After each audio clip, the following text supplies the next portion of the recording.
ಅಪಘಾತದ ನಂತರ ಸಾರ್ವಜನಿಕ ಜೀವನಕ್ಕೆ ಮರಳಿದ್ದಾರೆ ಲಕ್ಷ್ಮೀ ಹೆಬ್ಬಾಳ್ಕರ್. ಬೆಂಗಳೂರಿನಿಂದ ಬೆಳಗಾವಿಗೆ ವಾಪಸ್ ಆಗುವಾಗ ಕಳೆದ ಕೆಲವು ದಿನಗಳ ಹಿಂದೆ ಲಕ್ಷ್ಮೀ ಹೆಬ್ಬಾಳ್ಕರ್ ಇದ್ದಂತಹ ಕಾರು ಅಪಘಾತಕ್ಕೀಡಾಗಿತ್ತು. ಆ ಅಪಘಾತದಲ್ಲಿ ಪಾರಾಗಿ ಬಂದಿದ್ರು ಸಚಿವೆ ಲಕ್ಷ್ಮೀ ಹೆಬ್ಬಾಳ್ಕರ್. ಆದರೆ ಡಾಕ್ಟರ್ ಒಂದಷ್ಟು ವಿಶ್ರಾಂತಿಯನ್ನ ಹೇಳಿದ್ರು. ಸುದೀರ್ಘ ವಿಶ್ರಾಂತಿಯ ನಂತರ ಈಗ ಹುಟ್ಟುಹಬ್ಬದ ದಿನವೇ ಸಾರ್ವಜನಿಕರ ಸೇವೆಗೆ ಲಕ್ಷ್ಮೀ ಹೆಬ್ಬಾಳ್ಕರ್ ಮರಳಿದ್ದಾರೆ. ಜನರ ಜೊತೆ ಕೇಕ್ ಕತ್ತರಿಸಿದ್ರು, ಹುಟ್ಟುಹಬ್ಬ ಆಚರಿಸಿಕೊಂಡ್ರು. ಬೆಳಗಾವಿಯ ತಮ್ಮ ಗೃಹ ಕಚೇರಿಯಲ್ಲಿ ಸಾರ್ವಜನಿಕರನ್ನ ಭೇಟಿಯಾದ್ರು ಲಕ್ಷ್ಮೀ ಹೆಬ್ಬಾಳ್ಕರ್. ಇನ್ನು 2 ವಾರದ ನಂತರ ಪರಿಪೂರ್ಣವಾಗಿ ಕೆಲಸಕ್ಕೆ ವಾಪಸ್ ಆಗ್ತಾರೆ. ಸಾರ್ವಜನಿಕರ ಭೇಟಿಗೆ ಲಭ್ಯ, ಫೋನ್ ಸಂಪರ್ಕದಲ್ಲಿದ್ದೀನಿ ಅಂತ ಹೆಬ್ಬಾಳ್ಕರ್ ಹೇಳಿದ್ದಾರೆ. ಜನರಿಗೆ ಭೇಟಿಯಾಗುವಂಥ ಒಂದು ಇದನ್ನು ಶುರು ಮಾಡಿದ್ದೀನಿ ಇವತ್ತಿಂದ.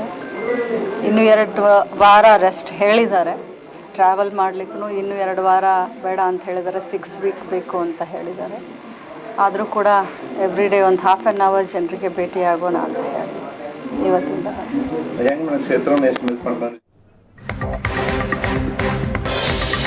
3 ತಿಂಗಳ ಗೃಹಲಕ್ಷ್ಮಿ ಹಣ ಮುಂದಿನ ತಿಂಗಳು ರಿಲೀಸ್ ಆಗುತ್ತೆ. ಕಳೆದ 3 ತಿಂಗಳಿಂದ ಗೃಹಲಕ್ಷ್ಮಿ ಹಣ ಬಿಡುಗಡೆ ಆಗಿಲ್ಲ. 3 ತಿಂಗಳ ಹಣ ಒಟ್ಟಿಗೆ ಬಿಡುಗಡೆ ಮಾಡ್ತೀವಿ ಅಂತ ಲಕ್ಷ್ಮೀ ಹೆಬ್ಬಾಳ್ಕರ್ ಹೇಳಿದ್ದಾರೆ.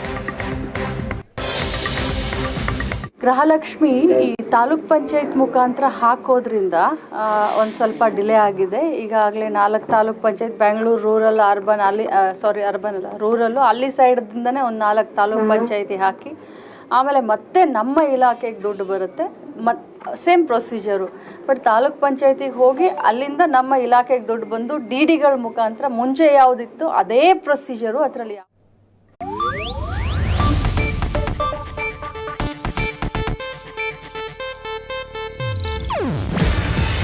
ಇದು ಏಷ್ಯಾನೆಟ್ ನ್ಯೂಸ್ ನೆಟ್ವರ್ಕ್ ಪ್ರಸ್ತುತಿ. ನೀವು ನೋಡ್ತಿದ್ದೀರಾ ಏಷ್ಯಾನೆಟ್ ಸುವರ್ಣ ನ್ಯೂಸ್.